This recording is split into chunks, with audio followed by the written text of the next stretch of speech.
రావణు ముక్తినిస్తాడు, రామభక్తులకు కావలసినవి నేను ఇస్తాను, నేను నిలబడి ఉన్నాను అన్నాడు. అందుకే కల్పతరూపమానుడన్ అన్నాడు. ఇక్కడ భక్తుల పాలిట కల్పవృక్షంలో నేను ఉన్నాను. అయితే నన్ను స్మరిస్తే ఇస్తానని నేను అన్ను. రామచంద్రమూర్తికి మీరు భక్తులైతే, రామతారక మంత్ర జపపరాయణులైతే మీకు కావలసినవన్నీ నేను ఇస్తాను, మీ కష్టాలు తొలగిస్తాను, ఇష్టాలు ఇస్తాను, ముక్తి మాత్రం స్వామి ఇస్తాడు మీకు అంటాడు స్వామి ఇక్కడ. అంటే ఆయన రఖవారాలకు నిలబడిపోయాడు, స్వామిని ఎవరిని డిస్టర్బ్ చేయకుండా ఆయన అక్కడ నిలబడి ఉన్నాడండి. ఇంకొక రహస్యం ఏంటంటే, రామప్రాప్తికు నువ్వు అర్హుడువా కావా అనేది పరీక్షించకుండా లోపలికి పంపడం. ఎందుకంటే భగవంతుడు ప్రపంచం రెండు ఉన్నాయి మనకి. ఇందులో ఉంటే అందులో ఉండం, అందులో ఉన్నవాళ్ళు ఇందులోకి రారు, అంతే కదండి. పరమాత్మ ప్రపంచం, పరమాత్మతో తాదాత్మ్యం చెందిన వాళ్ళు ప్రపంచం వైపు రారు.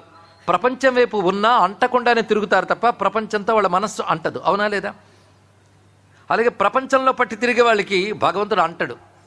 ఏదో భజన చేసుకుంటాం, గుళ్ళకి వెళ్తాం కానీ మనసుకు అంటాడు, సందేహం లేదు ఇక్కడ.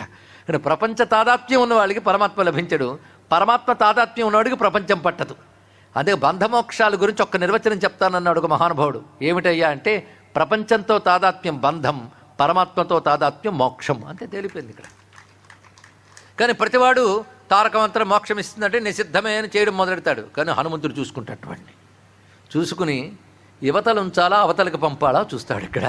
కానీ ఈవల ప్రపంచం ఆవల పరమాత్మ, ద్వారం దగ్గర హనుమంతుడు, అది రహస్యం అండి.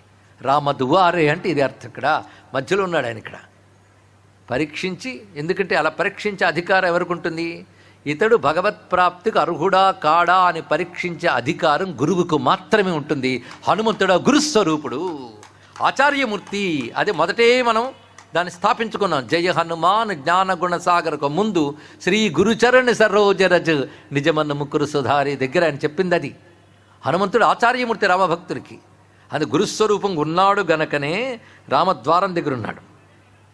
ఉండి లోపలకు నువ్వు వెళ్ళవలసిన అర్హుడు కావో అవునో తెలుసుకుంటాడు ఆయన. తెలుసుకోవడమే కాదు, నీకు నిజమైన తపన ఉంటే అర్హతని ఇచ్చి లోపలికి పంపిస్తాడు స్వామివారు ఇక్కడ.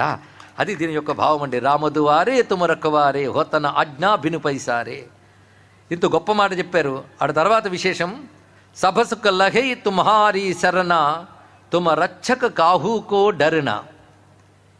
నిన్ను శరణ వేడినవాడు సభసుక లహే అన్ని సుఖములు పొందుతాడు, ఇందులో సందేహం లేదండి. హనుమద్ ఆరాధన వల్ల సర్వసుఖములు లభిస్తాయి. ఈ సర్వసుఖములు ఏమిటి అనేది నిన్నటి వరకు అనేక శ్లోకాలు చెప్పుకున్న సంహితాది గ్రంథాల్లో పురాణాల్లోంచి కూడా స్వీకరించి, సర్వసుఖములు అంటే ఐహికమైన సుఖములు, పారలౌకికమైన సుఖములు, ఈ రెండూ లభిస్తాయి. కానీ ఈ రెండిటికి శాశ్వతత్వం లేదు. పుణ్యకర్మలు అవగానే క్షీణిస్తాయి. కానీ ఉత్తములైన వారి సుఖాలు పొందుతున్నా పుణ్యముల వల్ల వీటిని ప్రధానంగా అనుకోరు. అసలు సుఖం మరొకటున్నది. సర్వసుఖము అనే మాటకు మరొక అర్థం ఏంటంటే, సర్వసుఖం అంటే ఏ ఆనందం అఖండమో ఆ అఖండమైన ఆనందం మోక్షం, దాన్నే సర్వసుఖం అనాలి.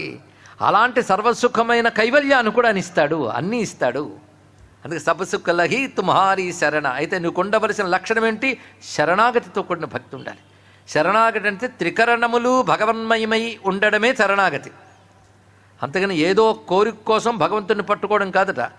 భగవంతుని పట్టుకోవడమే ప్రధానమని పట్టుకుంటే అది శరణాగతి. ఆ విషయమే సభసుఖలహి తుమ్హారీ శరణ. రెండవది తుమ రచ్చక కాహూకో డరణ.